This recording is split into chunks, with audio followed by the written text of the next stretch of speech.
Bon, je vais passer maintenant la parole à Jérôme Rodriguez. Je suis très content que Jérôme soit là. Il se trouve qu'il a deux débats qui sont très complémentaires aujourd'hui. Parce qu'il y a un débat sur le régime autoritaire, comment on y fait face, etc. Et après, il a un débat sur la 6ème République, parce que comme le disait tout à l'heure très justement Alma, la 5ème République est par essence autoritaire. Je trouve que les deux choses se complètent et je vous incite à après suivre le débat qu'il va faire. Et je suis très content aussi parce que Jérôme, je ne le connais pas très bien, on s'est croisés à certaines manifestations, parce que j'y suis souvent, mais je l'ai écouté l'autre fois faire une intervention au congrès de la LDH qui était, je me permets de te le dire, absolument remarquable, sur la question justement à la fois des libertés, la question de la démocratie, la question qui posait celle de la 5ème République. Donc voilà, parole à toi Jérôme, j'ai cru comprendre que tu veux te lever aussi. Allez.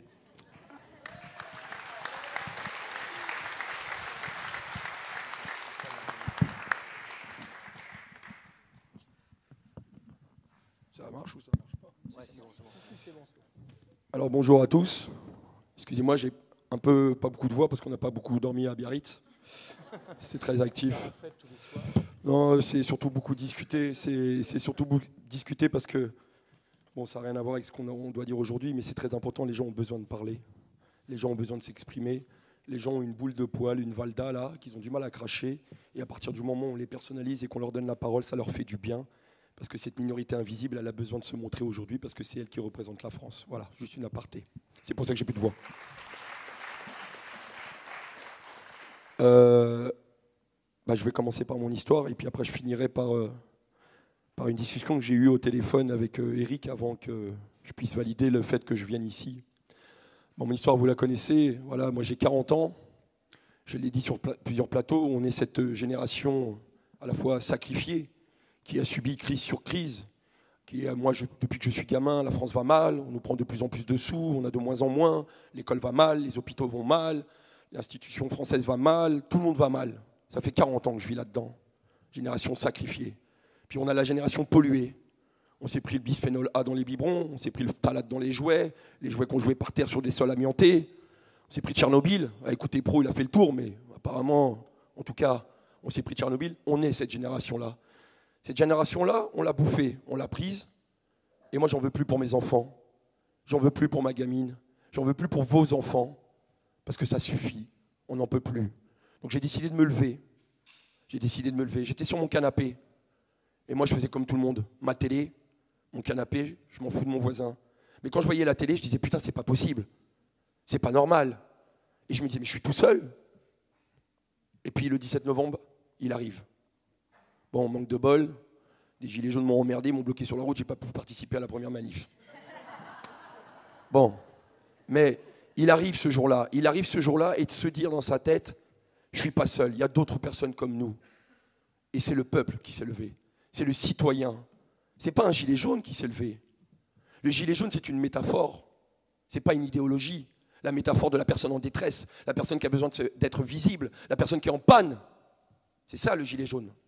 L'idéologie qu'on en a fait médiatique, diabolisante, qui est celle d'une idéologie terroriste, homophobe, antisémite, j'en passais des meilleurs. J'ai dû me justifier sur tous les plateaux. Moi, le fasciste de base, l'antisémite, l'homophobe. J'ai juste eu mon arrière-grand-père qui était à Mauthausen. C'est tout. J'ai pris un star dans l'œil. Voilà. Je suis aujourd'hui, comme les 25 copains, le visage de la répression.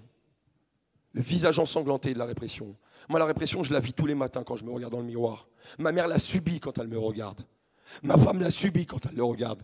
Ma fille l'a subie quand elle la regarde. Ma soeur l'a subie quand elle m'a vu. Ma fille m'a vu tomber à la télé. Elle mangeait un grec avec ses copines. Elle a vu un mec se faire descendre à la Bastille. Elle est rentrée chez elle et sa mère lui a annoncé que son père s'est fait tirer dessus.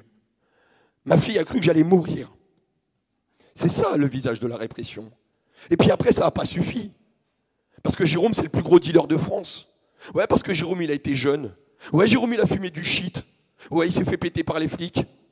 Mais il n'a jamais fait de go-face avec le Maroc. Ouais, Jérôme, il a travaillé pour une société qui s'est permis de le virer. Alors j'ai travaillé dans le commerce. Sachez une chose dans le commerce, il y a deux choses à ne pas faire. Surtout pas dire que vous avez des problèmes d'argent, parce que dès qu'il y a un vol, vous giclez. Vous voulez vous faire virer dans le commerce, vous avez volé, vous giclez. Je n'ai jamais volé. Ça, c'est la deuxième accusation. Et la pire, je tape ma femme. Je me retrouve en garde à vue parce que je tape ma femme. Mais je l'ai déglinguée. Quand les gendarmes viennent me chercher pour me mettre en garde à vue devant ma fille, encore une fois, que je leur explique qu'à un moment donné, arrêtez de faire vos conneries. Je vais encore passer sur toutes les chaînes de télé. Parce que ces mecs-là de BFM TV, ils se gavent de ça. Hein, Jérôme qui va en garde à vue parce qu'il tape sa femme. Putain, il ne se passe pas d'autres problèmes dans le monde. Il ne se passe pas d'autres problèmes dans le monde. Vous avez un président aujourd'hui que vous soutenez. Il n'y a personne qui parle de ce qui se passe. Personne qui se passe de tes passes. Et je ne parle pas au public parce que eux, c'est des convaincus. Je parle à ceux qui sont derrière la caméra. Je parle à cette caméra. D'accord ? Vous êtes les fautifs de ce qui se passe. Parce qu'il y a une répression gouvernementale qui utilise la police pour nous faire ça. Il y a une répression médiatique parce que vous jouez le jeu du gouvernement. Il n'y a plus de journalistes.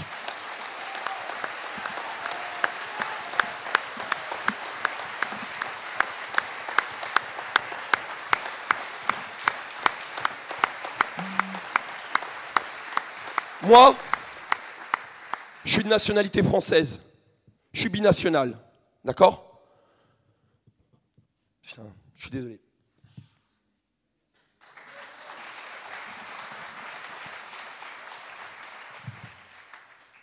Enfin bref, ouvrez les yeux, de toute façon, la presse.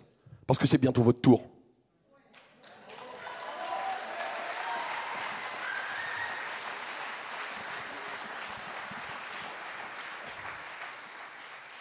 Parce que moi, je vais vous dire, tous les soirs, toutes les nuits quand je me couche, je dors peut-être que d'un œil, mais je dors sur mes deux oreilles, et en pleine conscience.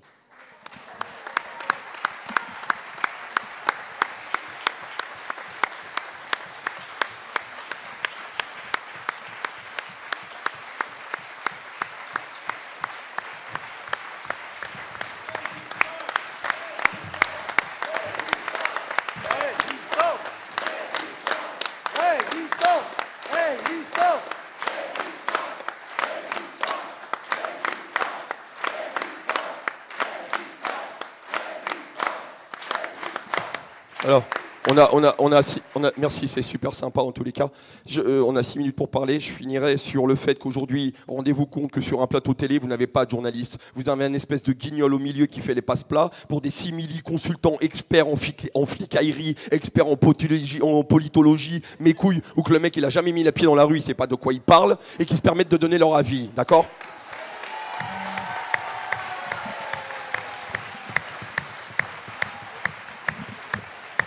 Alors moi, mon avis, je le donne. Je vous le dis, il y a les violents, il y a les pacifistes. Et un jour, il y a un mec en costard-cravate qui vient m'emmerder avec une question de merde. Monsieur Rodriguez, j'ai bien peur que vous fassiez partie de la 3e catégorie. Laquelle ? Celle du pacifiste qui comprend. Quoi lui répondre à ce mec ? Viens de prendre un LBD dans la gueule, garçon. Tu vas voir si tu comprends pas. Viens de prendre une tarte dans la tronche. Il y a les chrétiens, ils en prennent une, ils vont me donner la 2e. Mais moi, la 3e, je gifle aussi. D'accord ? Et c'est eux qui ont peur. C'est eux qui ont peur. Parce que moi, on m'a toujours dit que quand le chien sent la peur, c'est lui qui meurt. C'est lui qui mord. D'accord ? Ils ont peur. Alors, Eric m'a invité à ce débat. Aujourd'hui, on vit dans une société où, oui, on va vers un régime autoritaire. Parce que moi, j'ai rencontré des petits vieux, sans être péjoratif. J'ai beaucoup d'amis retraités. Beaucoup de petites mamies qui m'envoient des messages de soutien. J'en profite pour les remercier parce que ça fait chaud au cœur. Les anciens, eux, ont la culture de l'histoire. Nous, on a la culture de l'actualité. Une actualité, les gilets jaunes foutent la merde. Oh putain, il neige. On va mettre tous les BFM sur la neige. Allez les gars. Bah, moi, je regardais BFM, j'étais à l'hôpital, le jour où il a neigé, j'ai ouvert ma fenêtre, j'avais la même image. À part ça, il y a des gamins qui meurent de faim, bon bref, passons. Les vieux ont la culture de l'histoire. Moi, j'étais gamin, j'ai fait les concours à la FNDIRP, Fédération Nationale des Déportés Internés, je les ai gagnés, j'ai été à Oradour-sur-Glane avec des maquisards, des résistants. D'accord ? Ceux qui ont l'histoire. Et quand vous avez des papis qui ont 85 ans, qui viennent me dire merci, moi déjà ça me tue qu'on me dise merci, mais qui vous racontent, et je prends pour exemple aussi mon propre grand-père, le parallèle entre ce qu'ils ont vécu et ce qu'on est en train de vivre. Cette montée en puissance, cette odeur nauséabonde, quand on a insufflé ces gouvernements et ces politiques, eh bien ces vieux-là la sentent, parce qu'eux en connaissent l'odeur, parce qu'ils l'ont subi, parce que pour certains c'est marqué dans leur peau. Donc oui, on y va. je finirai par... Quand j'ai eu Eric au téléphone, parce que moi je suis franc et j'aime bien dire les choses et être transparent, je lui ai dit, mais vous en pensez quoi? On va vers une dérive autoritaire. Alors je vais piquer un peu, hein, parce que vous me connaissez. Moi je lui ai dit, mais attendez, vous en avez peur? Il m'a répondu que oui. Mais vous êtes député. Vous êtes député. Moi, ça fait 7 mois que j'ai compris qu'on y allait. Mais maintenant, j'ai peur. Parce que lui a peur. Cet homme-là, qui travaille à l'Assemblée, qui est censé avoir les leviers institutionnels pour peut-être faire évoluer les choses, être ce contre-pouvoir, contrecarrer ce mec, Macron les borgneurs, et beaucoup de députés que j'ai pu croiser, la salle et bien d'autres, on n'a pas de pouvoir. On n'a pas de pouvoir. Alors le prenez pas mal, mais nous on va s'en occuper. Parce qu'on est les gilets jaunes et ça fait 7 mois qu'on fait du contre-pouvoir. Ça fait 7 mois qu'on emmerde Macron.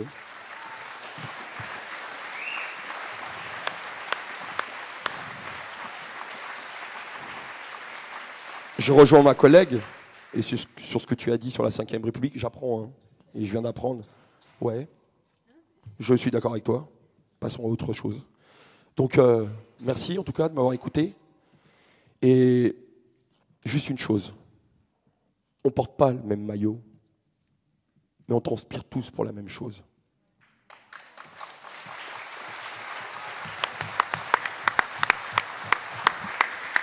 On transpire simplement pour le mieux vivre. Le pouvoir d'achat, c'est un concept marketing médiatique qui vous fera acheter des télés. Le mieux vivre, c'est un concept humain qui fera en sorte que vous puissiez bien vivre.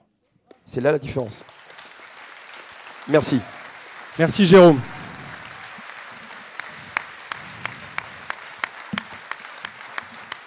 Bon, j'ai laissé Jérôme un peu plus longtemps parler parce que je me suis dit que j'allais être très impopulaire si je l'interrompais à 6 minutes.